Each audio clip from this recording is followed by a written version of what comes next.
got a simple question for you. Here's the question. Do you believe that one day you're not going to live in the world that was given to you? That's right, but you are going to actually live in the world that you dream of.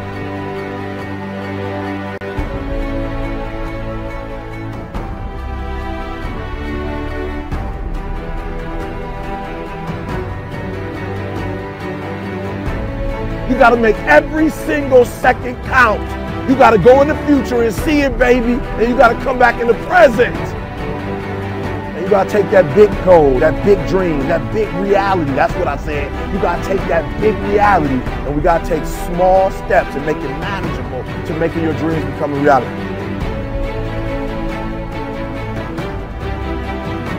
Think big. Dream big, but start small. That's right, start small. Remember what I told you, start where you are with what you have, because what you have is plenty. That the biggest enemy you have to deal with is yourself.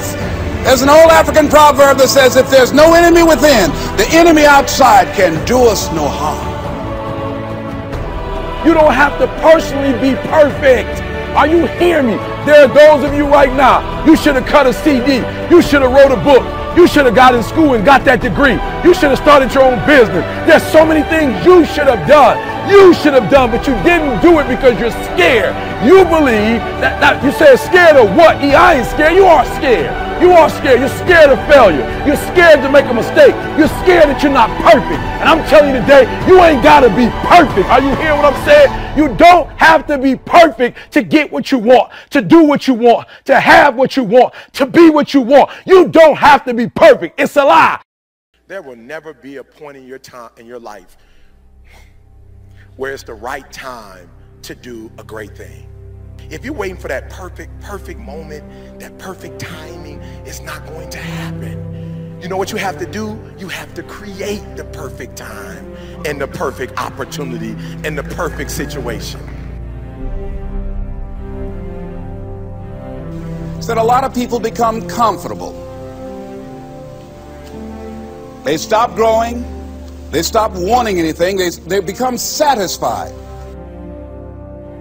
People getting ready to go to jobs that they don't like.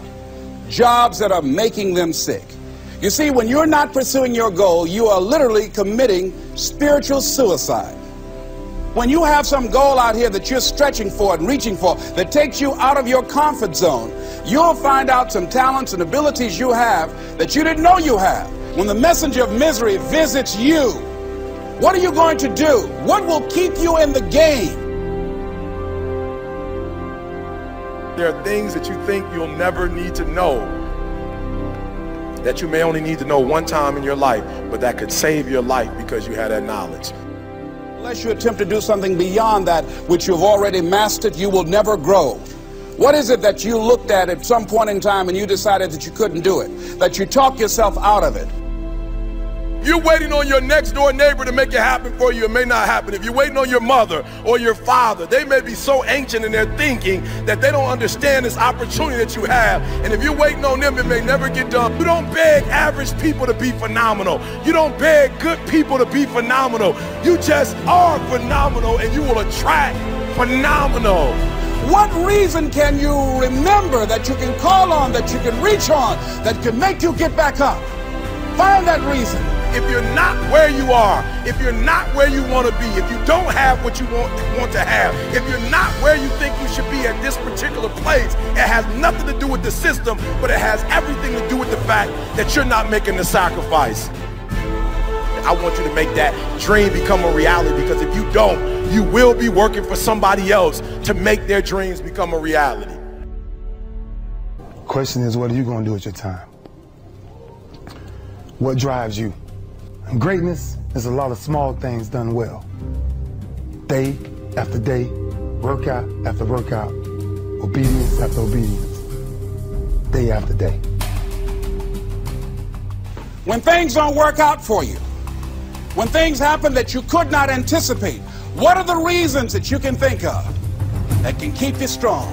You will never ever be successful until you turn your pain into greatness, until you allow your pain to push you from where you are to push you to where you need to be. Stop running from your pain and embrace your pain.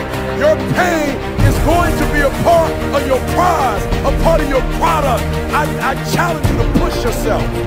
See, it's easy to be on the bottom. It doesn't take any effort to be a loser. It doesn't take any motivation, any drive in order to stay down there. If you don't take advantage of it in the lifetime of this opportunity. I got a saying that when life knocks you down, try and land on your back, because if you can look up, you can get up. If you want a thing bad enough to go out and fight for it, to work day and night for it, to give up your time, your peace, and your sleep for it, if all that you dream and scheme is about it, and life seems useless and worthless without it. See, it's time now. If you want to make this your decade, you've got to start saying yes to your life. You've got to start saying yes to your dreams, yes to your unfolding future, yes to your potential, as opposed to saying no. When you die, die on E. Leave no dream left behind, guys. Leave no opportunity left behind. When you leave this earth, accomplish every single thing you can accomplish. Listen to me, you're going to be here one day, but you'll never get here if you give up, if you give in, if you quit. And finally, guys, you got to want to succeed as bad as you want to breathe.